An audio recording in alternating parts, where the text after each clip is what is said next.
Happy New Year. Here's a title for the new year. Because we're in the new year and we're trying to be a bit more committed with everything we're doing, right? And one of the things I like to do as the year begins is to look back on the previous year by reading my journal. And I do not have a good habit of writing in my journal every day. So what ends up happening is I usually only write when I'm feeling particularly bad, or sorry for myself. And at the end of the year, I'm left with a very condensed chunk of drama. And it reminds me of Arturo Bandini. So I want to read the first chapter of Dreams from Bunker Hill, because we are in Bunker Hill. We're very close to Bunker Hill. Bunker Hill doesn't even really exist anymore. But this book makes me think about Los Angeles and how Los Angeles has not really changed. And in here we have Arturo. He has stumbled into a career as a screenwriter, which is still one of Los Angeles's main exports. If you live here, there's a great chance that you're going to end up working in the film industry. I have worked as a video editor for a long time, and I recently decided to stop because I hated it. So here I am trying to figure out what I'm doing with my life, and it definitely helps to read a little bit of John Fante when you're trying to figure out what you're doing with your life, because the answer might be that you're just living and figuring it out. So this book, I guess I'll stop yapping, but before I do, I wanted to say that this is, I believe, John Fante's last book, written in '82. He was blind at the time, and so it was written by dictation to his wife, which is a really lovely thing to think about. I don't know, maybe you are a writer, and for me, it takes a long time to get my work to a place where I want to show anybody. So thinking about having to dictate something from square one, maybe he figured it out in his head before, but to be that vulnerable with someone and share your work at its most earliest stage, that sounds hard. But I think John Fante does a great job at being vulnerable and creating a character that's full of vulnerabilities. And I don't think that main characters have to be heroic or moral or good people. And so I really enjoy the character of Arturo Bandini. I don't try to obviously emulate, but he does help me understand certain parts of myself, mostly my own cowardice. So let's go ahead and get into this. We'll read chapter 1. It's very short. I was going to say something. I'm not going to say it. I'm just going to start reading. All right, chapter 1. My first collision with fame was hardly memorable. I was a busboy at Marx's Deli. The year was 1934. The place was 3rd and Hill, Los Angeles. I was 21 years old, living in a world bounded on the west by Bunker Hill, and on the east by Los Angeles Street, on the south by Pershing Square, and on the north by Civic Center. I was a busboy, non-prowl, with the great verb and style for the profession.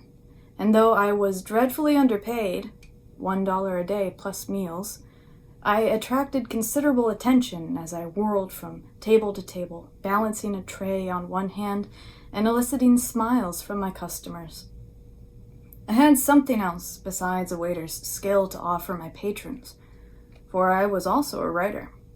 This phenomenon became known one day after a drunken photographer from the Los Angeles Times sat at the bar, snapped several pictures of me serving a customer as she looked up at me with admiring eyes. Next day, there was a feature story attached to the Times photograph. It told of the struggle and success of young Arturo Bandini, an ambitious, hardworking kid from Colorado who had crashed through the difficult magazine world with the sale of his first story to the American Phoenix. edited, of course, by the most renowned personage in American literature, none other than Heinrich Müller. Good old Müller! How I loved that man. Indeed, my first literary efforts were letters to him asking his advice, sending him suggestions for stories I might write, and finally sending him stories too. Many stories a week, until even Heinrich Müller, curmudgeon of the literary world, the tiger in his lair, seemed their paws, See, you gotta watch out, because sometimes the pages will stick together. seemed to give up the struggle and condescended to drop me a letter with 2 lines in it, and then a second letter with 4 lines in it, and finally a 2-page letter of 24 lines, and then, wonder of wonders, a check for $150, payment in full for my first acceptance. I was in rags that day that check arrived. My nondescript Colorado clothes hung from me in shreds, and my first thought was a new wardrobe. I had to be frugal, but in good taste, so I descended Bunker Hill to 2nd and Broadway and the Goodwill store. I made my way to the better quality section and found an excellent blue business suit with a white pinstripe. The pants were too long, and so were the sleeves, and the whole thing was $10. For another $1, I had the suit altered, and while this was being taken care of, I buzzed around in the shirt department. Shirts were 50 cents a piece, of excellent quality, and all manner of styles. Next, I purchased a pair of shoes, fine, thick-soled Oxfords of pure leather. Shoes that would carry me over the streets of Los Angeles for months to come. I bought other things, too. Several pairs of shorts and t-shirts, a dozen pairs of socks, a few neckties, and finally, an irresistible, glorious fedora. I said it jauntily at the side of my head and walked out of the dressing room and paid my bill. $20. It was the first time in my life that I had bought clothing for myself. As I studied my reflection in a long mirror, I could not help remembering that in all my Colorado years, my people had been too poor to buy me a suit of clothes, even for the graduation exercises in high school. Well, I was on my way now. Nothing could stop me. Heinrich Müller, the roaring tiger of the literary world, would lead me to the top of the heap. I walked out of Goodwill and up 3rd Street a new man. My boss, Abe Marks, was standing in front of the deli as I approached. "Good God, Bandini," he exclaimed. "You been to the Goodwill or something?" "Goodwill, my ass," I snorted. "This is straight from Bullock's, you boob." A couple days later, Abe Marks handed me a business card. It read, "Gustave de Mont, Ph.D., literary agent. Preparation and editing of books, plays, scenarios, stories. Expert editorial supervision. 513 3rd Street, Los Angeles. No triflers." I slipped the card into the pocket of my new suit, took the elevator to the 5th floor. Dumont's office was down the corridor, and I entered. The reception room lurched like an earthquake. I caught my breath and looked around. The place was full of cats. Cats on the chairs, on the valances, on the typewriter. Cats on the bookcases, in the bookcases. The stench was overpowering. The cats came to their feet and swirled around me, pressing my legs, rolling playfully over my shoes. On the floor, on the surface of the furniture, a film of cat fur heaved and eddied like a pool of water. Ugh. I crossed to an open window and looked down the fire escape. Cats were ascending and descending. A huge gray creature climbed toward me, the head of a salmon in its mouth. He brushed past me and leapt into the room. By now, the whir of cat fur enveloped the air. An inner office door opened. Standing there was Gustave de Mont, a small-aged man with his eyes like cherries. He waved his arms and rushed out among the cats, shrieking, "Out, out, out! Go, everybody! Time to go home!" The cats simply glided off at their leisure. Some ended up at his feet, some playfully pawing his pants. They were his masters. Mont sighed and threw up his hands and said, "What can I do for you?" "I'm here from the deli downstairs. You left a card." "Enter." I stepped into his office, and he closed the door. We were in a small room in the presence of 3 cats lolling atop a bookcase. They were elite felines, huge Persians, licking their paws with regal aplomb. I stared at them. Mont seemed to understand. "My favorites," he smiled. He opened up a desk drawer and drew out a 5th of scotch. Yeah, maybe that's a good voice for him. He's a little bit more nasally. "How about some lunch, young man?" "No thanks, Dr. Dumont. What did you want to see me about?" Dumont uncorked the bottle, took a swig from it, and gasped.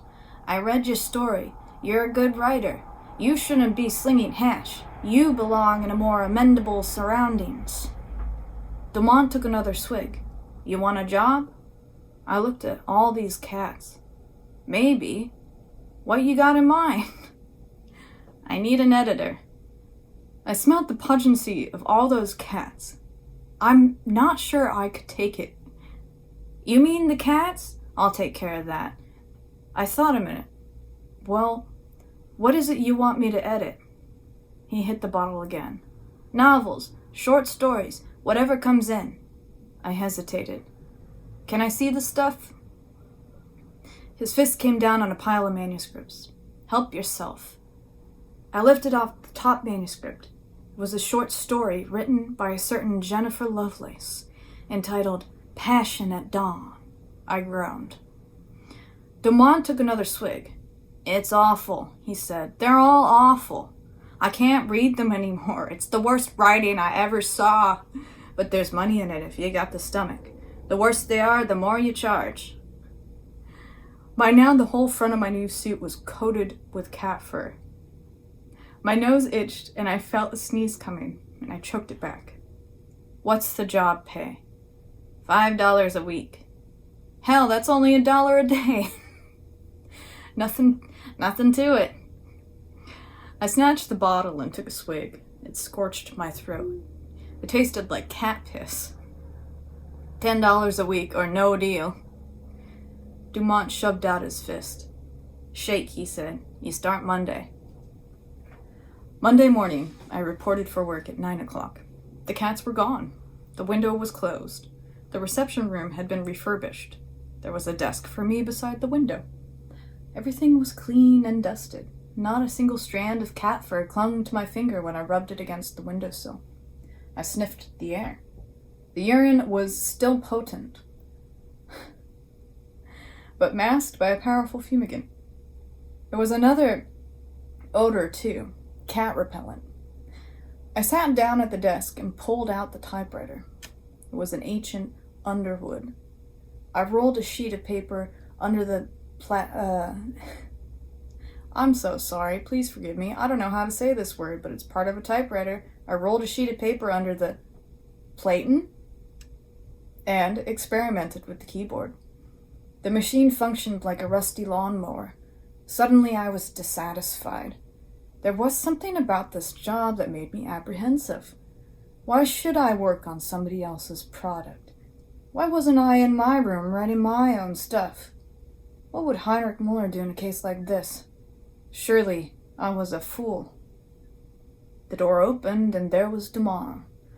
I was surprised to see him in a bowler hat, a gray vest under his frock coat, spats, and sporting a walking stick. I'd never been to Paris, but the sight of the natty little man made me think of the place. Was he crazy?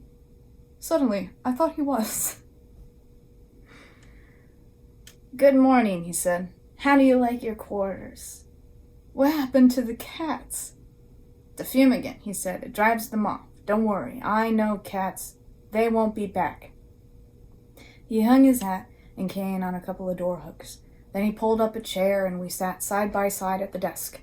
He picked up the top manuscript, Passion at Dawn by Jennifer Lovelace, and began to teach me the art of literary revision. He did it brutally, because in truth, it was a brutal job. A black crayon in his hand, he marked and slashed and obliterated sentences, paragraphs, and whole pages. The manuscript fairly bled from the mutilation. I soon got the idea, and by the end of the day, I was hacking away. Late in the afternoon, I heard a thump at my window. It was a cat, an old codger with a bruised, forlorn face. He peered at me through the glass, rubbing his nose against it, then licking it expectantly. I ignored him for a few moments, and when I looked again, 2 more cats were there, with him on the windowsill, staring at me, an orphaned alms-seeking. I couldn't take it. I went down the elevator to the deli and found some slices of pastrami in the garbage can. I wrapped them in a napkin and brought them back to the cats. When I opened the window, they burst into the room and ate ravenously from my hand. I heard Dumont laughing. He was in the doorway of his office with one of his 3 Persians in his arms. "I knew you were a cat man," he said. "I could tell from your eyes." Alright, so that's the first chapter of Dreams from Bunker Hill. This obviously is not my work. This is from Harper Collins publishers.